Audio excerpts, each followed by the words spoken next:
दोस्तों, आज मैं जो कहानी लेकर आई हूँ उसका शीर्षक है बुद्ध की 101वीं बात। आज की कहानी में हम जानेंगे कि कैसे बुद्ध ने एक किसान को 101 समान बात का ज्ञान देकर उसे उसकी समस्याओं का सच बताया। एक बार की बात है, एक किसान अपने जीवन से बहुत दुखी था। उन्होंने गौतम बुद्ध के बारे में बहुत सुना था।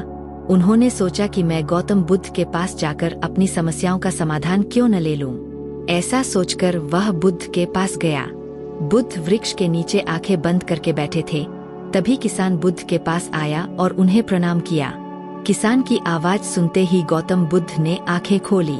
किसान बोला, बुद्ध, आप बहुत ज्ञानी हैं। आपके पास तो हर समस्या का समाधान होगा। मैं आपसे अपनी समस्या का समाधान कराने आया हूँ। बुद्ध ने कुछ नहीं बोला, बस उसकी बातें सुनते रहे। किसान बोला, बुद्ध, आजकल फसल की बहुत तंगी चल रही है। बारिश न होने की वजह से मेरी फसल खराब हो चुकी है। यही नहीं, पिछली बार तो इतनी ज्यादा बारिश हुई थी कि उस वजह से भी मेरी फसल खराब हो चुकी थी। मैं विवाहित हूँ और मेरे 2 बच्चे हैं। यूं तो मेरी पत्नी बहुत अच्छी है, लेकिन मुझे कभी कभी उस पर गुस्सा आता है। मेरा मन करता है कि मैं उसे छोड़ दूं और बच्चों को देखकर भी मैं यही सोचता हूँ, अगर ये ना होते तो अच्छा होता। लेकिन थोड़ी ही देर बाद मैं सोचता हूँ कि मैं ये सब क्या सोच रहा हूँ। अपने परिवार के बारे में ही इस तरह से सोचता रहता हूँ।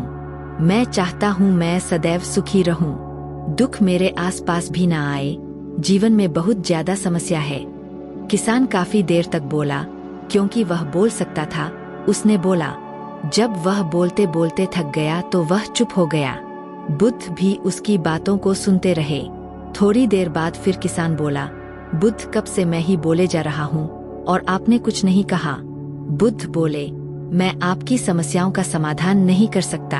किसान बोला, आप यह क्या कह रहे हैं? मैंने तो सुना था कि आप बड़ी से बड़ी समस्या का समाधान निकाल सकते हैं, लेकिन आपने तो स्पष्ट इनकार ही कर दिया।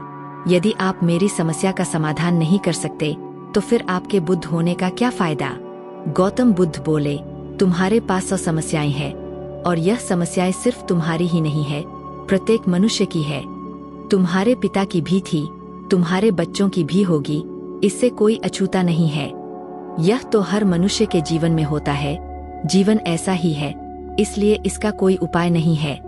बुद्ध की यह बातें सुनकर किसान क्रोध में आ गया। वह बोला, आपसे अच्छे तो मेरे वह बाबा थे जिन्होंने मेरे घर आकर यज्ञ किया था और उसके बाद मेरे घर में कुछ वक्त के लिए सुख शांति भी आ गई थी।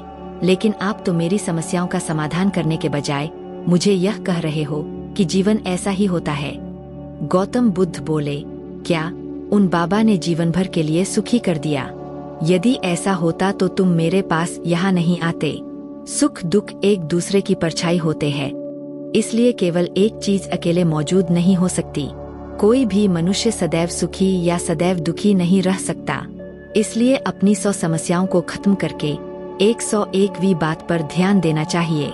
किसान बोला, यह 101वीं बात कौन सी है? गौतम बुद्ध बोले, यही बात कि मनुष्य 100 समस्याओं को समझ सके। किसान बोला, आप मुझे बताइए, इन 100 समस्याओं को कैसे समझें?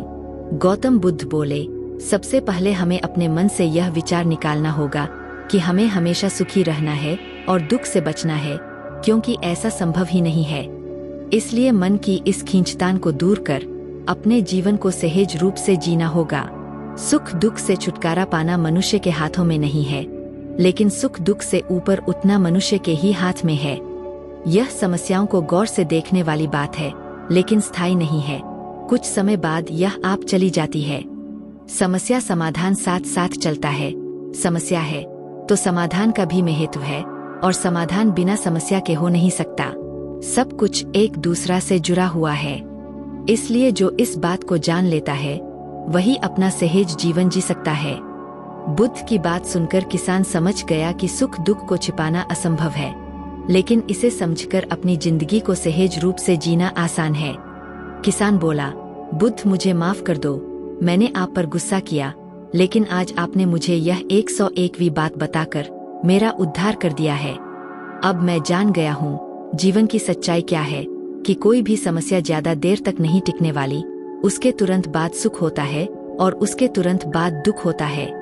किसान ने बुद्ध को प्रणाम किया और वह चला गया। दोस्तों, इस कहानी से हमें यह शिक्षा मिलती है कि हमें भी अपने जीवन में इस चिंता में नहीं पड़ना चाहिए कि हमारे जीवन में बहुत सारी समस्याएं हैं। समस्याओं का समाधान भी वही व्यक्ति निकाल सकता है जो अपने जीवन को सहजता के साथ देख सकता है।